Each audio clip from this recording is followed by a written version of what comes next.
Hi, everybody, and welcome back. So we've been looking at some of the main causes of World War I. We've looked at key battles, and what we're going to look at today is the aftermath of World War I in what is called the Treaty of Versailles.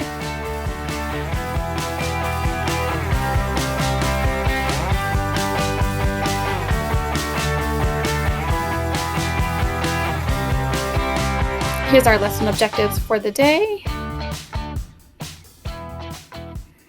Okay, so to understand how we got here, we need to understand that World War I was fought in long, hard conditions, it's trench warfare. We need to understand that really the inclusion of, America, who stayed out of the war, coming in at the very end, they had been at battle for about 4 years. And so United States had stayed out of war for a very long time. And really towards the end there, they decided to join the side of the Allies. And that was a real turning point because the Germans and the British soldiers, they were very tired. It had been a lot of trench warfare, which is cold and dirty and full of disease. And the American soldiers are very fresh. So when they're coming over, they haven't been at war. It really gave a lot of boost, and the Germans just couldn't defeat them. So we see the end of World War I, which is called the Armistice, which is the official agreement to put down your guns and to stop fighting. And that happened on November 11th. And so we celebrate always, Remembrance Day and the end of war on that day because that was the day of Armistice. And so when we're going to understand what happens now, it's not like the world in Europe put down their guns on November 11th and then walked away and that was it. No, there needed to be a resolution. We needed to have a sense of, some kind of agreement for going forward to prevent this sort of conflict in the future. And so what that leads to is the Treaty of Versailles. So this was November that war had ended, and now the nations are going to meet in January of that following year. So it ended in 1918, and then the meeting is at the very beginning of January 1919. So all the victors meet at the Palace of Versailles. They were going to really, because Germany lost the war. And so the idea was, what do we do with this nation, and how are we going to make sure that Germany, pays for this? And so when we're coming into this agreement, they need to decide a few things. One, who's going to pay for all of this damage and destruction? War is really hard on infrastructure. You bomb buildings and roadways and nothing really, there's no new development in 4 years. So these nations are really, really hard hit. And so they need to assign a cost and someone maybe to blame for it. What is going to be the penalty for Germany, this country that was kind of pegged for starting it, and how are they going to pay because they lost? And so they were not going to let Germany come into this agreement with a voice and to hear her side. The idea was really about punishment. And so we're going to see the big leaders. I'm going to show you on the next slide what we call the Big Four. So they represented the nations that were in charge of the winning side, I guess you could say. And so they were going to really decide Germany's fate. So the Big Four here, we've got the Prime Minister, Lloyd George from Britain. We've got next to him, Prime Minister Orlando. We talked about Italy being on the other side, but they actually were kind of bribed halfway through the war by Britain to give them some land, which actually didn't end up working out. And then they were going to fight on the side of the Allies. So Italy was allowed to come as the Big Four because they had switched sides. We see the French Prime Minister, Clemenceau, and American President Wilson. Now, the Americans had stayed out of World War I largely, and their idea was never to join until it really got to the point where their inclusion in the war was necessary, it was needed. The Allies really used that to win the war.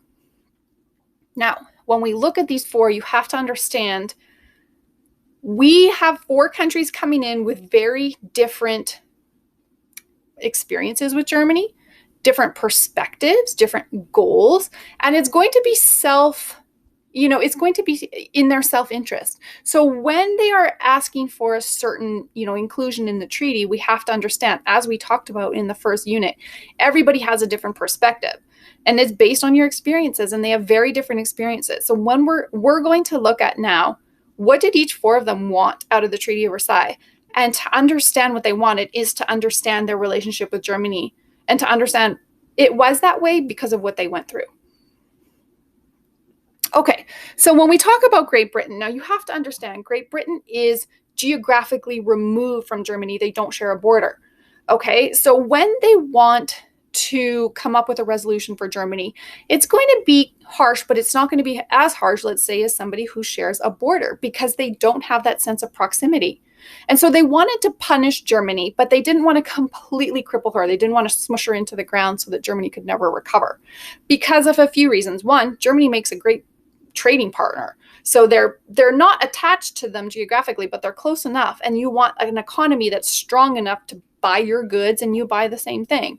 And so they were also worried about, a future war.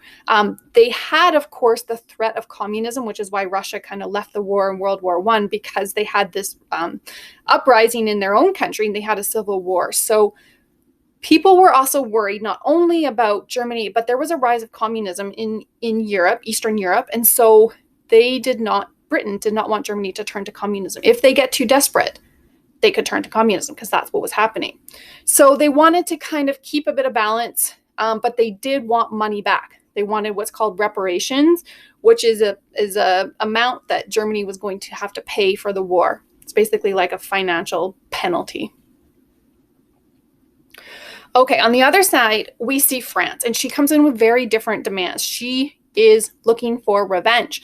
She has shared a border with Germany. They have been, invaded by Germany multiple times, and they are looking for a lot harder of a stance against Germany than Great Britain.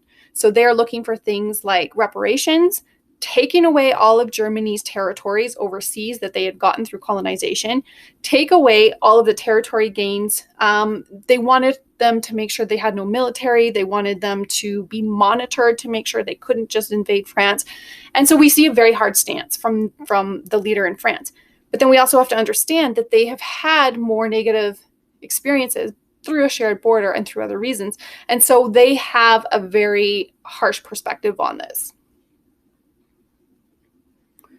Okay, so Italy comes kind of, a little bit more wishy-washy. Now, Italy was originally on the other side, so they were not actually on the side of the Allies going into the war. But through as war transpired, the Allies told them that if they joined their side against Germany, they were going to give them some land in return for that. And that didn't happen. And so when they went to the Treaty of Versailles conference, they were looking for that land that they were promised and new territorial expansion. So they were really kind of there for their own interests. They weren't as, let's say, punishing towards Germany, but they certainly wanted what they were owed and what they were promised for helping to fight and win this war. Okay, and the last one, the big four leader, is President Wilson. Now, he had a very different take. He was geographically very far removed, and they financially, emotionally, they didn't lose as many soldiers. They didn't lose as much money. They were a lot more separated during this war. And so he comes at the conference not from a place of revenge, but from a place of let's make peace. Let's ensure this doesn't happen again. Let's be fair. Let's work out some kind of an organization that will get together and make sure war doesn't happen again. And so he was really looking for what's called Wilson's 14 points. And these were kind of his ideas around peace and security and the future. And so he proposed the ideas of one, right to self-determination. One of the problems was Austria-Hungary was trying to control territories around her and countries were resisting that. And so he was really trying to support the idea that countries should manage themselves. It leads to conflicts if they don't. He wanted a collective security organization to replace pre-war alliances that weren't working with this League of Nations, which we're going to see is a good idea, but it had epic failures. So he wanted an organization that got together. Okay, this country has invaded this country. Let's brainstorm. How do we handle this as a group of countries instead of this individual reaction that didn't work before?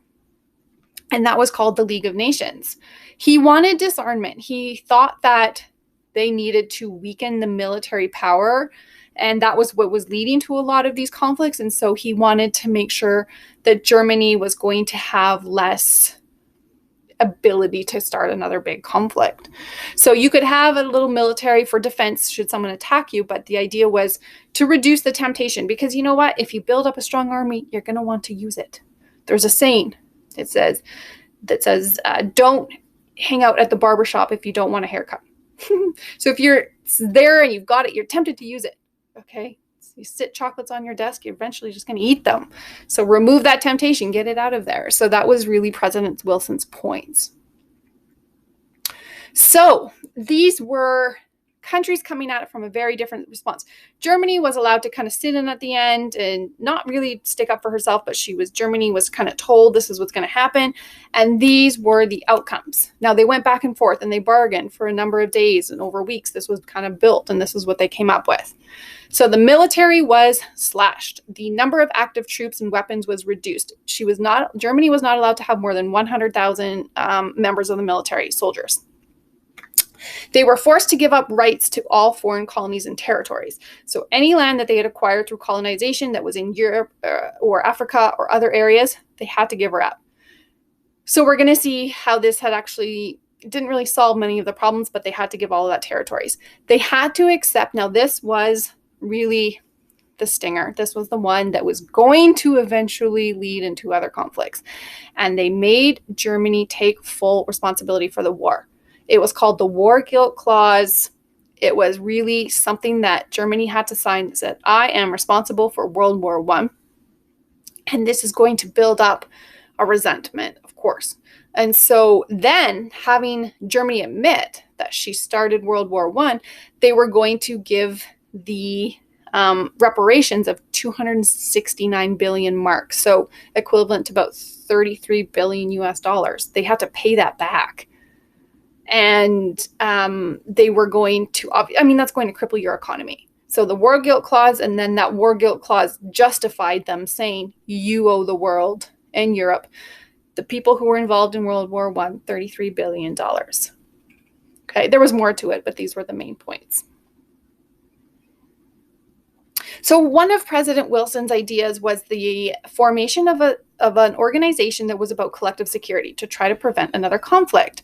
So this was an international organization. The idea was about really, keeping an eye and checks and balances and promoting peace. And so to make sure that no nation was building things up or doing things without kind of an eye on them.